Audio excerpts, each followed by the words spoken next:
नाज़रीन तव्हां खे अहम ख़बर बाबत भी अपडेट कंदासीं। ॿुधाईंदा हलूं त भारतीय पायलट अभिनंदन खे गिरफ़्तार कंदड़ सखर जे फौजी जवान शहज़ादे जसकानी जे घर ऐं पाड़े में जश्न मल्हायो वियो आहे।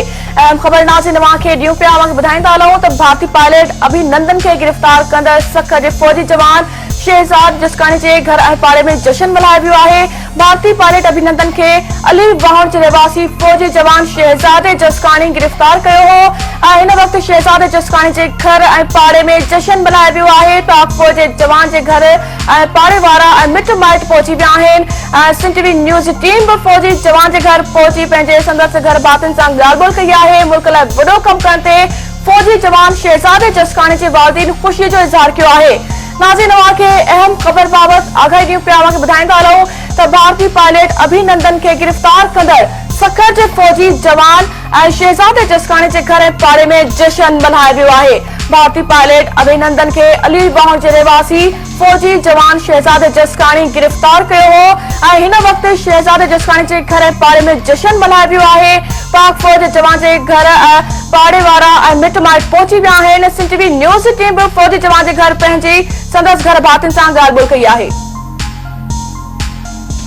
मुल्क लाइ वॾो कमु करण ते फौजी जवान शहज़ादे जसकानी जे वालिदीन ख़ुशीअ जो इज़हार कयो आहे। अहम ख़बर नाज़रीन तव्हां खे ॾींदा हलूं पिया त भारतीय पायलट अभिनंदन खे गिरफ़्तार कंदड़ सखर जे फौजी जवान शहज़ादे जसकानी जे घर ऐं पाड़े में जश्न मल्हायो वियो आहे। भारतीय पायलट अभिनंदन के अली वाहण जे रहवासी फौजी जवान शहज़ादे जसकानी गिरफ़्तार कयो हो ऐं हिन वक़्तु शहज़ादे जसकानी जे घर ऐं पाड़े में जश्न मल्हायो वियो आहे ऐं पाक फौज जे जवान जे घर पाड़े वारा ऐं मिट माइट पहुची विया आहिनि। ॿिए पासे सिंध टीवी न्यूज़ टीम बि फौजी जवान जे घर पहुची वई आहे ऐं संदसि घर भातियुनि सां ॻाल्हि ॿोल बि कई आहे। मुल्क लाइ वॾो कमु करण ते फौजी जवान शहज़ादे जसकानी जे वालिदीन ख़ुशीअ जो इज़हार कयो आहे।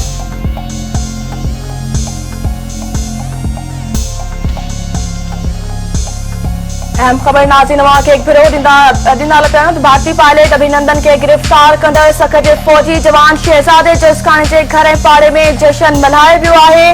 भारतीय पायलट अभिनंदन के अली वाहण जे रहवासी फौजी जवान शहज़ादे जसकानी गिरफ़्तार कयो हो ऐं हिन वक़्तु शहज़ादे जसकानी जे घर ऐं पाड़े में जश्न मल्हायो वियो आहे।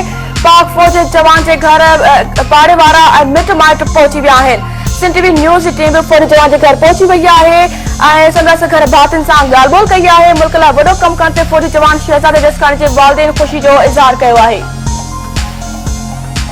वधीक तफ़सील मालूम कंदासीं सखर में सिंध टीवी न्यूज़ जे ब्यूरो चीफ शौकत उनारे सां। जी शौकत, अपडेट कंदा हलो, छा सूरत-हाल आहे? जेको इंडिया जो पायलट हुयो अभिनंदन, इहो जेको गिरफ़्तार कयो वियो जहाज जे जंगी जहाज जेको उनखे किराइण खां पोइ त उनखे गिरफ़्तार करण में रोड़ीअ जे लॻ अली वाहण जो जेको हिकिड़ो ॻोठ आहे उतां जो ही नौजवान आहे ऐं ही कमांडो आहे। ही साउथ अफ्रीका मुख़्तलिफ़ मुल्कनि में बि रहियो आहे ऐं हुनजो पंहिंजे घर वारनि सां जेका ॻाल्हि ॿोल थी उन में हुन ॿुधायो त जंहिं महिल जहाज़ किरियो उन खां पोइ ही जेको पायलट हो अभिनंदन हिन भॼण जी कोशिशि कई। उन भॼण जे दौरान जेको आहे ही चओ त कमांडो हुयो, हिन हुनखे भॼी करे ऐं गिरफ़्तार कयो ऐं गिरफ़्तार करण खां पोइ हुन पंहिंजे हिते घर पंहिंजी अमड़ खे फ़ोन करे ॿुधायो त मां ही कमु कयो आहे ऐं मां अॼु पंहिंजे पाकिस्तान जे लाइ हिकिड़ो फ़ख्र जो जेको आहे उहो कमु कयो आहे। उन खां पोइ हिननि जो जेको ॻोठ आहे उते असां वञी उन ॻोठ खे खोले लधोसीं। ॻोठ में हिकिड़ो जश्न जो माहौल लॻो पियो, ही पूरो वेड़ो ऐं सवें जेके आहिनि माण्हू उते नंढड़ा ॿारड़ा जेके आहिनि उहे पाकिस्तान ज़िंदाबाद जा नारा हणी रहिया ऐं हुनखे हिते मुबारकूं ॾेई रहिया, हार पाराए रहिया त ही हूअं पंहिंजो जेके असांजी सिंधी जेका क़ौम आहे उन मां फौज में घटि माण्हू जेके आहिनि उहे वेंदा आहिनि, पर ही जेको नौजवान आहे हिन अहिड़ो कमु कयो जंहिंसां पूरे इलाइक़े में हुनजे पीउ माउ जो जेको सिर आहे उहो फ़ख्र खां बुलंद थी वियो आहे ऐं हिन जो जेको पुटु आहे उहो हुनखे 26 साल फौज में थिया आहिनि ऐं हिकिड़ो तमामु दिलेर ऐं उन खां पोइ जेको जज़्बो आहे उते ॻोठ में त हर नंढड़ो ॿारड़ो बि फौज में वञणु चाहे थो ऐं हुनखे हिकिड़े हीरो जे तौर ते ॾिठो पियो वञे ऐं हुनजे पीउ माउ खे हिकिड़ो फ़ख्र पियो थिए।